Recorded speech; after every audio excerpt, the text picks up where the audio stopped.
Laissez-faire. Adam Smith was born in Kirkcaldy, Scotland on June 5, 1723. He studied social philosophy at the University of Glasgow and later attended Oxford. Adam Smith was also an advocate of liberal capitalism, which later became known as laissez-faire. In 1774, he published The Wealth of Nations. He died in July 17, 1790, in Edinburgh, Scotland. Laissez-faire is a form of capitalism in which the government of a nation has no intervention in the economy of said nation. Laissez-faire, classical liberal capitalism, relies on the unseen hand of the market to stabilize, regulate, and overall dictate the economy of a nation or several nations. The basis of laissez-faire economic theory is the market theory of supply and demand. This market theory is best explained in a form of a simplified hypothetical scenario. If commodity X is in high demand, but physical supply is low, then commodity X is driven to a high market value. If commodity X is in low demand and physical supply is high, commodity X is driven to a low market value. Laissez-faire has never been implemented in its entirety by any economy of any nation in the world. Laissez-faire's explicit direction of government non-intervention has not been realized even in the most capitalistic economies of the world, such as the United States and the United Kingdom. In one way or another, the governments of every nation has intervened in its economy. Philanthropy. A philanthropist is a wealthy person that is oftentimes considered a captain of industry. The philanthropists of the late 19th century were guilty of conspicuous consumption, drawing attention to themselves by a lavish display of their own wealth and power. The Gilded Age. The great industrialists of the Gilded Age are often pictured as champions of the free market. Certainly, this is how they portrayed themselves. Many of the industrialists during the Gilded Age were either considered a captain of industry or a robber baron, and sometimes both. A captain of industry or philanthropist can be described as having the desire to promote the welfare of others by generous donations of money to good causes. As a robber baron, the capitalists or industrialists would become wealthy by exploiting natural resources, corrupting legislatures, exploiting the proletarian, and other unethical means. A robber baron would also have achieved monopolies, which is a business or a large corporation that is the only provider of a good or service. They gained monopolies through trusts. A trust occurs when the board of directors in one company controls the other competing company by being in the other company's board of directors, thus eliminating competition. Another robber baron technique was the use of pools. Pools are when competitors of a certain product agree to raise prices to gain a huge profit.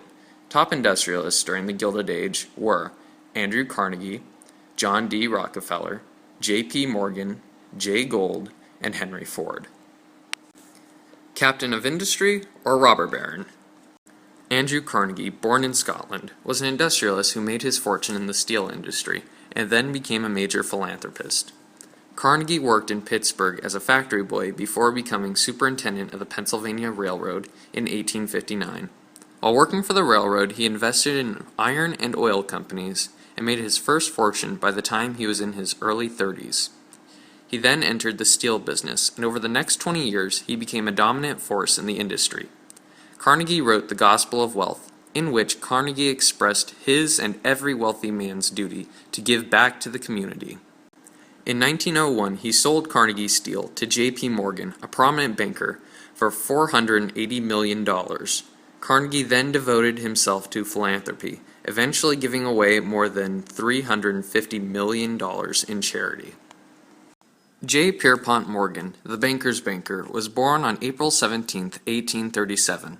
He was educated in Boston, in Germany, and was trained at the New York banking firm as an accountant. In 1867, he began working at his father's firm, then soon after became a partner at Morgan & Company. And now, a message from our sponsors. Laughs, talks, sings, performs, orchestra, and other music. An inexhaustible amusement. Purchase the genuine Edison phonograph today. Prices starting at $30. 50 cents per song or $5 for a dozen.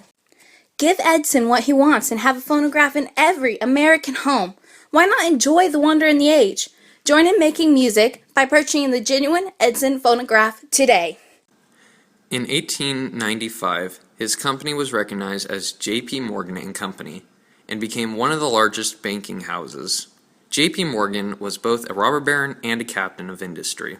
He was seen as a captain of industry for bailing out America during a financial crisis and by building up the stock market. J.P. Morgan was considered a robber baron because of his monopolies, which produced over 200% in yearly profits. In 1898, J.P. Morgan created a conglomerate corporation, a combination of two or more corporations that fall under one corporate group, usually involving a parent company and many subsidiaries.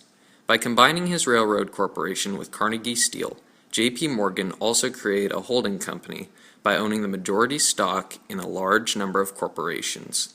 While building up his wealth, J.P. Morgan became a philanthropist, collecting art and creating a personal museum. J.P. Morgan died on March 31st, 1913, as an extremely wealthy man. John D. Rockefeller was born July 8, 1839, in Richford, New York. He was known for being an oil tycoon, philanthropist, and to many, a robber baron. Rockefeller started the Standard Oil Company, which dominated the oil industry. He became the world's richest man and the first to earn more than $1 billion. Standard Oil monopolized the industry by eliminating competition and buying the components necessary for oil production. Standard Oil had low rates that competitors could not match. As a result, they went out of business. Standard Oil was run by Rockefeller for 27 years until his retirement in 1897. During this time, he dedicated his life to philanthropic endeavors. He created a vast amount of wealth and gave large amounts of his money to charities. He founded the University of Chicago and Rockefeller University, and was a major donor to the African American Institute. He was a proponent of medical research, education, and science, and he contributed to the elimination of yellow fever and hookworms. He founded Rockefeller Institute for Medical Research and Rockefeller Sanitary Commission. Rockefeller enhanced the education of the poor and founded the General Education Board in 1903, which was about creating equal opportunity to learn. Rockefeller died in 1937 on his 98th birthday in Florida. Henry Ford, born July 30th, 1863 in Dearborn, Michigan, was one of 6 children. Henry Ford liked spending days in a one-room school and doing farm chores. He showed interest in mechanical things, and in 1903, Ford established an automobile company in which he was chief engineer and vice president. Ford dreamed of creating a reasonably priced automobile, and in 1903 he created the Model T. Henry Ford's establishment of the automated assembly line revolutionized the manufacturing industry. Ford was known to many people as a captain of industry. In 1914, Ford began paying his employees $5 a day, almost doubling the wages offered by other manufacturers. Ford cut the workday from 9 to 8 hours in order to convert the factory to a 3-shift workday. In spite of all the good Henry Ford did, he was a ruthless anti-Semite. Ford died in his bed on April 7, 1947, at the age of 83. Jason Gould was born December 2, 1892, in Roxbury, New York. Gould was America's top railroad developer and speculator. Gould was considered among the most dishonest robber barons of the 19th century. He built his fortune by controlling the cost of the stocks he purchased and of the stock market itself. Gould died on December 2, 1892, in Manhattan, New York. His fortune was valued to be $72 million. But for tax purposes, he gave his fortune to his family. Gould was considered a master of bribery and insider stock manipulation. Gould paid off President Grant's brother-in-law to gain information about the government's gold sales. He bribed the New York legislature in an attempt to corner the gold market. One of his greatest achievements led Western Union to a place of dominance in the telegraph industry. Big business during the Gilded Age had a mass effect on politics, the economy, and society. From having great influences in political issues to giving jobs to immigrants for lower wages, J.P. Morgan, Andrew Carnegie, John D. Rockefeller, Henry Ford, and Jay Gould used their wealth and their status to change things for their benefit.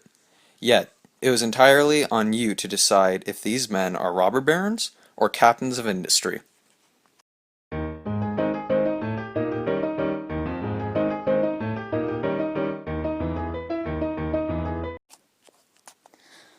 laughs, talks, sings, performs, orchestra, and other. Yeah! You! You fucking scared me!